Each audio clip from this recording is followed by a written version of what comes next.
Le transistor a été inventé en 1948 et vous êtes tous conscients de la révolution industrielle que ça a déclenché. L'électronique est un domaine extrêmement vaste et nous allons uniquement nous concentrer sur cet élément de base, le transistor, sous deux formes différentes. Et cette différence fondamentale qu'il y a entre électronique analogique dans des amplificateurs de radio et électronique digitale dans les microcontrôleurs qui nous intéressent. Alors, le transistor du bricoleur, je dis, c'est le 3N3904, a un principe de fonctionnement très simple. Si vous envoyez un certain courant dans la base, I, ce courant, ce passage d'électrons, va susciter un passage d'électrons beaucoup plus important entre le collecteur et l'émetteur. Ce qui veut dire que la résistance diminue, le courant est amplifié et on a un facteur de gain entre le courant base et le courant collecteur qui est de l'ordre de 200, voire même plus. Donc maintenant, si on fait un câblage comme celui-ci, où pour observer le courant, on a mis une résistance et une diode lumineuse, sur la base, on doit toujours mettre une résistance parce qu'en fait, cette jonction entre la base et l'émetteur est une diode. Et ce qui veut dire que si la tension au niveau de la base augmente en dessus de 0,7 volts, vous aurez destruction du transistor. Donc cette résistance, mettons 10 kΩ. Ici, mettons 1 kΩ comme d'habitude.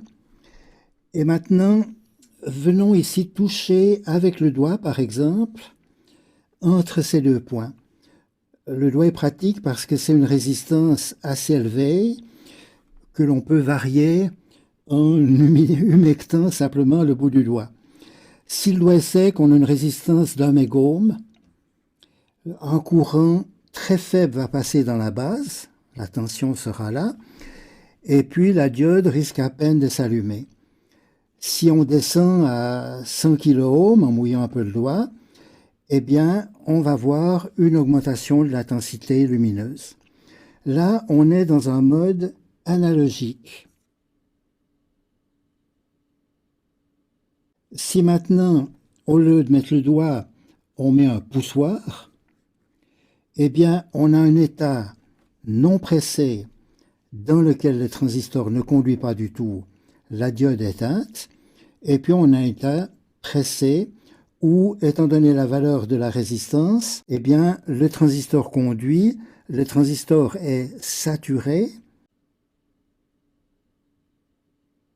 On est dans un état, dans le fond, binaire, bloqué ou saturé, et c'est évidemment ce qui minimise la puissance dissipée au niveau du transistor, puisque quand il est saturé, sa résistance est très faible, alors que si on allume la diode à mi-intensité, eh bien le reste de l'énergie doit être dissipé dans le transistor.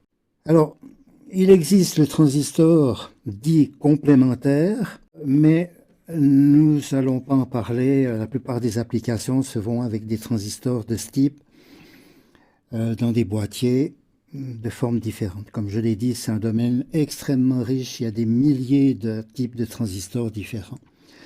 Ce qui nous intéresse, c'est le transistor qui est utilisé pour fabriquer le microcontrôleur. Alors, ce transistor est sensible à une tension. Donc, si la tension ici est supérieure à 1 volt, 2 volts, ça dépend du transistor, eh bien, la résistance diminue, le transistor conduit. Si la tension est inférieure à 1 volt, là on est sûr que le transistor est bloqué. Et puis avec le transistor complémentaire qui est là, eh bien c'est l'inverse. Si la tension est inférieure à 3 volts, hein, on a 5 volts sur ce qu'on appelle le source. Alors, si la tension est inférieure à 3 volts, eh bien, le transistor va conduire. Et l'intérêt de ces deux transistors, c'est qu'on peut les associer et relier les deux entrées, relier les deux sorties. Et qu'est-ce qui se passe maintenant si on a une tension proche de 0 volts? Eh bien, ce transistor-là ne va pas conduire.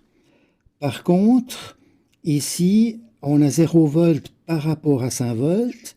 Ce transistor va conduire et peut envoyer du courant sur une résistance que l'on brancherait ici. Si par contre, on a une tension de 5 volts, eh bien, c'est l'inverse. Le transistor du haut est bloqué, le transistor du bas est conducteur, et puis maintenant, on va pouvoir absorber du courant. Donc, on a un amplificateur que l'on va dessiner sous cette forme parce que la tension est inversée. On retrouvera ça très fréquemment. On a un amplificateur qui n'a pas de résistance, qui ne gaspille pas l'énergie à cause de ça. Les transistors commutent très rapidement et c'est ce qui est utilisé abondamment à l'intérieur, dans le fond, du microcontrôleur. Et voilà ce qu'on trouve justement pour une sortie d'un microcontrôleur. Vous avez ici la logique avec des transistors miniatures qui peuvent débiter un courant extrêmement faible. Ce courant extrêmement faible est transmis à un premier niveau de transistor un petit peu plus grand et vous avez besoin d'énormes transistors à l'extérieur pour pouvoir fournir des courants qui sont spécifiés de l'ordre de 30 mA, aussi bien en sortie qu'en entrée. Et c'est là qu'on peut en général récupérer un peu plus en allant vers le zéro qu'en allant vers le plus. Donc ça, c'est le symbole de l'amplificateur, le fameux triangulaire. On a 2 fois une inversion, donc on a une amplification simple. Et ici, vous avez quelque chose de très intéressant, c'est la photographie à très grande échelle du bord d'un circuit intégré de microcontrôleur. Ce circuit intégré est connecté à des pattes beaucoup plus volumineuses avec les petits fils que vous avez certainement déjà vus en photo. Vous avez à côté de la patte un transistor de très grande surface qui va fournir le courant dont on a besoin.